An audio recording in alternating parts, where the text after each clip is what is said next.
करूंगी, लेकिन at least topic में बता दूंगी कि 7 एंटी नेशनल फोर्सेस, 7 भारत विरोधी मानसिकताएं भारत के खिलाफ काम कर रही हैं।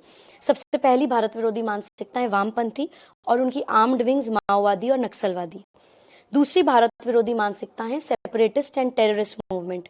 मैं इस्लाम संप्रदाय से आती हूँ। बहुत लोगों को कंफ्यूजन होता है जब मैं अपने आप को सनातनी बोलती हूँ, तो बहुत लोगों को लगता है कि शायद मैंने इस्लाम छोड़ दिया है।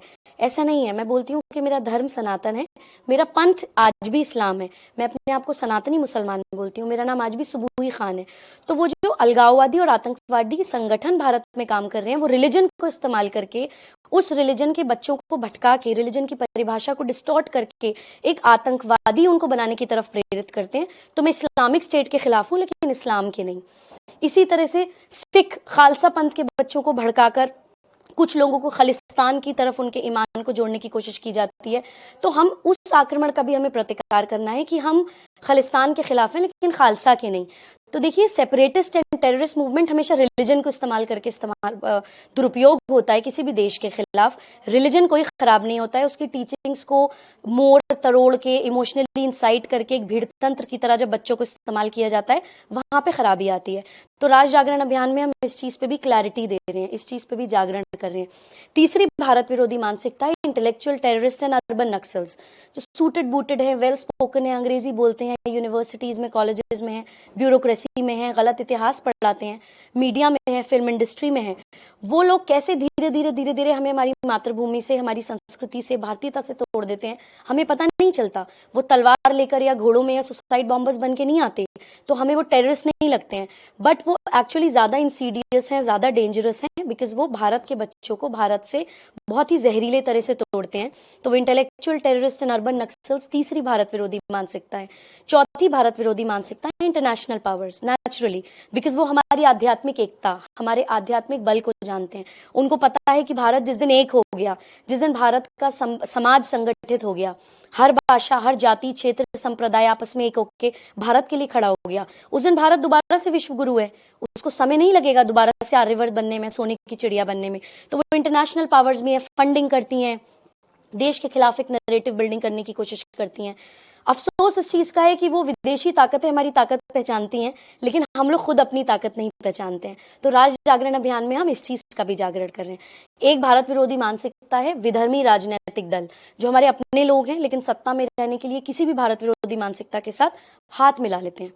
कोई भी देखिए पॉलिटिकल पार्टी, बिकॉज राज जागरण अभियान एक सामाजिक अभियान है, मैं किसी भी राजनीतिक दल का नाम नहीं लूंगी, लेकिन मैं ये कहूंगी कि कोई भी पॉलिटिकल पार्टी आपको भाषा, जाति, क्षेत्र या संप्रदाय में बांटे तो वो राष्ट्र विरोधी है और वो समाज विरोधी है, इंसानियत के विरोधी है।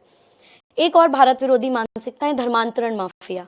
जैसे इस्लाम रिलीजन को और खालसा पंथ को कैसे दुरुपयोग करने की कोशिश की जा रही है, मैंने आपको बताया। ऐसे ही क्रिश्चियनिटी को दुरुपयोग करके धर्मांतरण माफिया भारत में काम कर रहे हैं।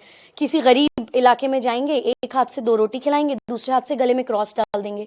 देखिए, हम किसी भी पैगंबर, किसी भी प्रॉफिट, किसी भी आराध्य के खिलाफ नहीं है, हम किसी भी रिलीजन के खिलाफ नहीं है। भारत में कभी रिलीजन की लड़ाई रही ही नहीं है, लेकिन रिलीजन का दुरुपयोग जो विधर्मी लोग करते हैं, देखिए, वो परब्रह्म परमेश्वर, वो खुदा, the most beneficent, the most merciful, वो ईश्वर, वो ये तो नहीं बोलेगा ना कि किसी का पेट भरूंगा तभी भरूंगा जब तुम मुझे मानो, या जैसे मैं कपड़े कहूं वैसे पहनो, जो भाषा में बोलूं वो बोलो। जिसने पूरी दुनिया बनाई है वो रब्बुल आलमीन, खुदा, उसके लिए तो हर भाषा अपनी है, हर जाति अपनी है, हर संप्रदाय अपना है, हर देश उसका अपना है। तो जो भी लोग रिलीजन को इस्तेमाल करके अपनी सत्ता फैलाने की कोशिश करते हैं, वो एक बहुत बड़ी एंटी नेशनल फोर्स है। बहुत सारी फंडेड मिशनरी ऑर्गेनाइजेशंस भारत में काम कर रही हैं, जो एक्चुअली में क्रिश्चियनिटी का रियल स्पिरिचुअल मैसेज पहुंचाने में असमर्थ है, लेकिन सत्ता फैलाने के लिए कन्वर्जन्स कर रही हैं भारत में, तो उनके भी हम खिलाफ हैं। Last but not the least, एक भारत विरोधी मानसिकता है कॉर्पोरेट माफिया, बाजारवाद, जिनके लिए सब कुछ सिर्फ पैसा है। उनका बीमारियां इजाद होती हैं, बड़ी बड़ी फार्मास्यूटिकल इंडस्ट्रीज है, समाज में बीमारी भेजी जाती हैं, लोग मरे सो मरे, उनके ऊपर कोई फर्क नहीं पड़ता।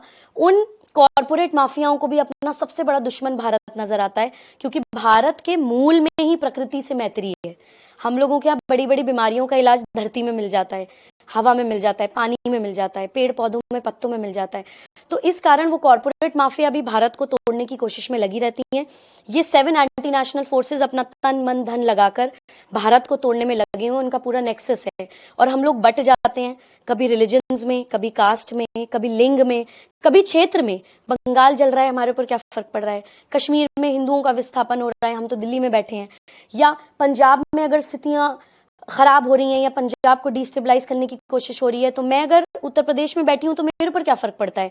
इस क्षेत्रवाद की मानसिकता से भी हमें बाहर निकलना है।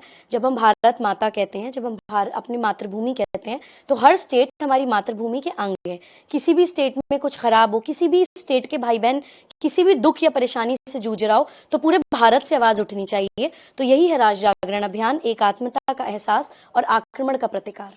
जी बिल्कुल, आपने अभी बात की कि पंजाब और उत्तर प्रदेश की जैसे बात कर रहे थे, पंजाब में जो मौजूदा परिस्थितियां हैं, खालिस्तान की बात कर रहे थे आप। खालिस्तान एक ऐसी बीमारी बन के लगा हुआ है पंजाब को कि पंजाब के युवाओं को रास्ते से भटका रहा है अपने रास्ते पे जाने के लिए। लेकिन जो आप राष्ट्रीय जागरण अभियान चला रहे हैं, पंजाब के अंदर वो कैसे काम